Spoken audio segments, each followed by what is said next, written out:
যাদের পদ্ম গাছে শুধু পাতাই তৈরি হচ্ছে, কোনোভাবেই ফুল আসছে না বা ফুলের কুঁড়ির দেখা মিলছে না, তাদের জন্য বলবো আপনার গাছটি যদি ছোট গামলার মধ্যে বসানো থাকে তাহলে 1 চা চামচের কম পরিমাণ নিতে হবে বায়ো পটাশ আর সিউইড দানা। এটাকে দুটো ভাগে ভাগ করতে হবে। তাতে খবরের কাগজ নতুবা পচে যাওয়া মতো সুতির কোনো কাপড় দুটো পুটলি তৈরি করে বা পুড়িয়ার মতো তৈরি করে মিডিয়ার মধ্যে দুই প্রান্তে বসিয়ে দিতে হবে।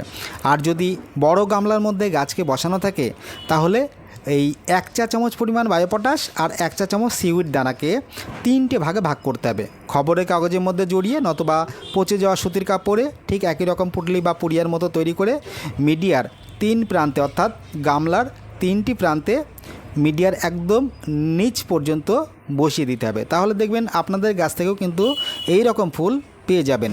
এরকম টিপস প্রতিনিয়ত পেতে সঙ্গে থাকুন। পরের কোনো ভিডিওতে আবার দেখা হচ্ছে। নমস্কার।